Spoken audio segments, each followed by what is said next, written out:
orange and a Tootsie Roll, man. Yo. Bad boy alumni, BR. I had this bad bitch in town, she was rolling. That's crazy. Almost had me pushing up daisies. That's crazy. Had some big nigga with keys to the crib. That's crazy. Just came home from doing the bid. That's crazy. Now how you went? Dédicace à mon homie DJ Lord. Peace. Dans ma vie, moi je reste d'être plus trop là, mais quand eux se font tester, et peut-être suivre que le trop vous approcher. La rue m'a dit c'est pas pour les encore me l'enlever. Alors tu vas te sortir ton troisième album. Explique-nous comment tu vas travailler cet album. Comment ça se passe au niveau du studio, au niveau du choix de tes instruments. Ouais, là c'était un peu le rush parce que j'avais fait mon deuxième album, après j'avais enchaîné sur un best-of de Double Pacte. Et après j'avais enchaîné sur la BO d'un film. Donc après on s'est retrouvés dans une situation où on a planifié l'album, donc là il faut qu'on y aille. Majoritairement je travaille ça avec Yvan. Tout passe pour moi plus ou moins par Yvan ou son équipe UBS. Et autrement ce qu'on fait c'est on a une base et on a une direction. Et après on fait venir certains instruments comme les guitares ou dans certains morceaux comme le morceau Elle et moi produit par Zorg. On fait venir un quatuor à violon, un quatuor à cordes. Et ça dépend de ce que le morceau a besoin. Il arrive aussi qu'il y a des morceaux comme Mais où on reste simple.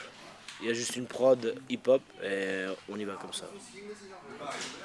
Et sur cet album, quel titre tu affectionnes le plus? Moi j'aime bien Mais où parce qu'il est allé assez rapidement. Je suis arrivé au studio, j'ai eu le beat, j'ai écrit et ça s'est fait super simplement. Et il y a d'autres morceaux où on a vraiment creusé. Et au niveau du featuring, on y voit qui sur cet album? Bah j'ai pas voulu avoir beaucoup de featuring, je voulais vraiment que le projet se porte soi-même. Et on a fait des featuring avec F, avec Nega, avec Guima et Bass qui sont de la Suisse allemande. Et autrement, il y a beaucoup de Caroline. Caroline chante beaucoup sur l'album, mais elle est sur la tournée aussi, donc c'est une démarche beaucoup plus naturelle. On a travaillé aussi beaucoup avec les musiciens avec qui on tourne. Donc c'était important de garder un feeling de famille et que ce soit pas simplement un featuring pour faire un featuring pour le but marketing, quoi. Souvent, moi j'ai fait plein de featuring ces derniers temps, etc. Les mecs, des fois, tu les vois même pas. Tu vois, ah, vas-y, on voit le truc, enregistre-le dans le studio, moi je suis là, et puis toi tu fais là, et puis les mecs tu les connais même pas, tu vois. Donc ça, c'est des fois, ça sert à rien non plus, tu vois. Et est-ce que tu aimes faire des featuring, je crois, avec des Français, des Américains? Ouais, pas avec des Américains, parce qu'honnêtement je m'en fous, et puis eux ils s'en foutent aussi, alors je m'en fous. Tu vois, c'est pas... s'il n'y a pas une connexion avec la personne, ça sert à rien de le faire. Donc je pense qu'on va faire 2-3 featuring dans les temps qui viennent. Mais c'est très difficile de se prononcer, tu vois. Tu vois le fait que justement l'UDC soit attaqué au hip-hop et aux rappeurs. Est-ce que tu ne penses pas que justement ils sont attaqués suite à la sortie du film Breakout? Parce que moi personnellement, quand je vois un peu le tout, hein, je vois un peu le film qui est arrivé, et tout d'un coup, un mois après, il y a ça qui débarque. Moi je pense que c'est pas vraiment ça. Je pense qu'on vit dans une société où par exemple aujourd'hui le rap c'est la musique des jeunes. Il y a 20 ans c'était le rock. Une société qui est ultra violente, football, beaucoup de violence, tu mets n'importe quel jeu vidéo, tu dois tuer des gens, n'importe quelle série télévisée. Donc on vit dans une société super violente et la musique quelque part est leader de cette société ou qui a quelque part qui est écouté par les jeunes, c'est le rap. Donc eux ils vont même pas regarder les trucs breakout. Ils font un amalgame, boum. Je pense pas qu'ils vont même s'embêter à aller regarder le film. Ce qu'on se rend compte, c'est que finalement, l'UDC, c'est un parti très puissant parce qu'ils ont beaucoup d'argent pour faire de la pub, donc tu les entends beaucoup, parce qu'ils font des grosses campagnes. Mais ce que tu n'entends pas, c'est tous les gens, finalement, qui sont contre eux et qu'il n'y a pas vraiment de voix qui parle pour eux. Et quand on a fait ce truc, on n'a jamais eu autant de feedback positif des gens. Ouais, c'est bien ce que tu fais, je trouve ça mortel. Des gens de 60 ans qui disent ouais, je suis allé acheter ton disque parce que je trouve bien ce que tu dis, etc. Donc à ce niveau-là, on voit que quelque part, il y a toute une partie de la population qui n'est pas représentée dans la politique et ça crée beaucoup de remous et puis bien sûr aussi des gens qui ont écrit des lettres de haine où ils disaient ouais que j'étais le fils de Satan et que Dieu il m'avait à l'œil et que la malédiction allait s'abattre sur les 3-4 prochaines générations de mes enfants. Des fous quoi, des vraiment. Mais bon, il y a plein de gens qui ont plein de temps à perdre donc. Et tu vas continuer ce combat-là? Ouais, c'est pas quelque chose que je fais juste pour le faire. Moi j'ai une opinion, je le dis. On représente des gens qui se font pas forcément entendre. Il y a plein de gens qui pensent comme nous, mais moi je vois pas pourquoi on devrait se taire. Ok, on va voir tout le monde danser là-dessus. Ce soir pas de Haïfa, et les meilleurs poteaux de Haïfa. Ladies, est-ce que vous êtes prêts? Pull up, comme la voix te dise. Quand tu dois les cheese, on voit le bis. Quand on fait de la musique, c'est sacrifice, sacrifice. Quand on est toute l'industrie de la musique vit une période de mutation et une période très difficile. Donc il y a quelque part une stagnation dans les maisons de disques qui font rien et qui signent pas. Moi je le vois avec Universal en Suisse et je le vois aussi en France. Ils font vraiment plus grand chose. On fait des coups. Ah, il y a un petit coup on peut faire là. Lui il a eu ce buzz là, on le fait. Mais il n'y a aucun développement artistique. Donc c'est pour ça qu'il y a de plus en plus de labels indépendants qui se créent et qui vraiment travaillent et développent des artistes à travers les années et qui arrivent gentiment à vendre des disques et des disques. Donc je pense que c'est vraiment la musique d'avenir, quoi. Non, moi je pense que ce qu'on fait dans cet album, c'est le rap, c'est ce que je sais faire.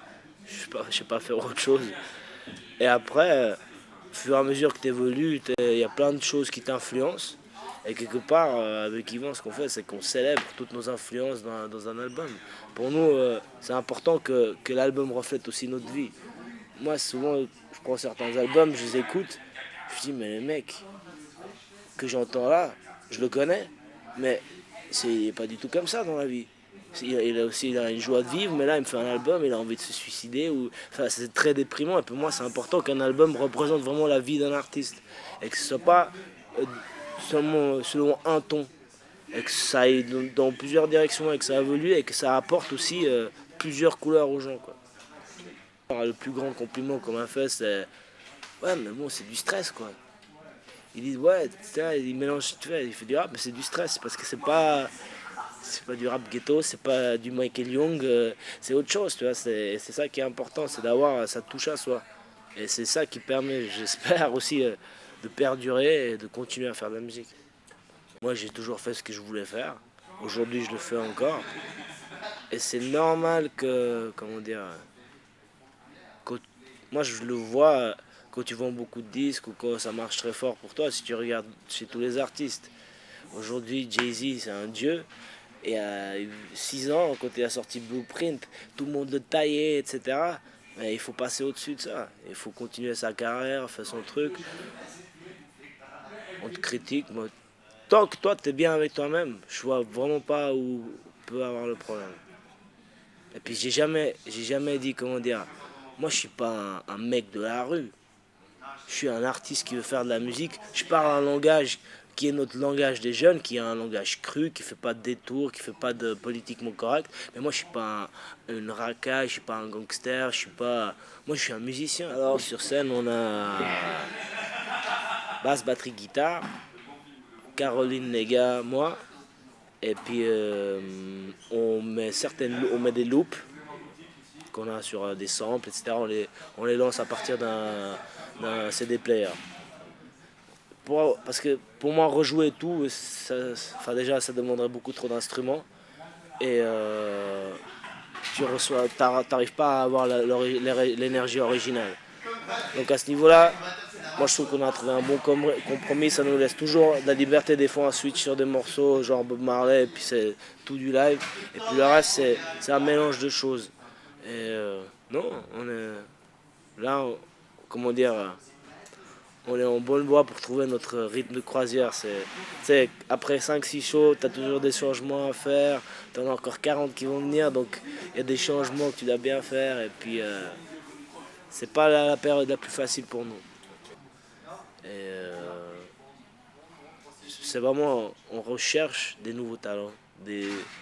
Je crois que c'est aussi ça fait partie de la culture hip-hop, de quelque part passer le flambeau et amener des nouvelles personnes dans le truc. Par exemple, ce soir, il y a F qui vient, donc lui, c'est un mec qui a 24 ans, il a bien la rage, il est dans le truc. Et on est en train de regarder, peut-être qu'il va venir sur toutes les dates qui suivent. Donc c'est important, ce concept-là. Après, moi, je sais pas, quand j'ai fini l'album, il est sorti quoi, 20 février, quelque chose comme ça. Moi, je l'ai fini 10 jours avant. Donc j'ai toujours pas encore vraiment de recul sur l'album. Après, j'ai enchaîné la promo, la tournée. Donc je suis pas vraiment très au clair par rapport à ce que j'aimerais faire. Mais je pense que sûrement on va faire un album de stress encore. Peut-être ce qu'on va essayer de faire, c'est un live. Mais un live, peut-être avec un orchestre, peut-être quelque chose pour donner tout ce qu'il y a dans le rap, qui est souvent joué par les synthés, l'avoir du côté live. Venez à nos concerts. Et ouais, j'espère que ceux qui ont acheté le disque, j'espère qu'ils ont du plaisir à écouter le disque et qu'ils découvrent aussi une autre facette du disque sur le live, parce que ça change quand même. Et j'espère qu'ils ont du plaisir. Enfin, pour moi, c'est... Si eux retrouvent... Ils nous donnent tellement d'énergie, donc j'espère qu'on leur donne tout ce qu'on leur redonne tout ce qu'eux ils nous donnent et que c'est ça, quelque part, nous tire trop.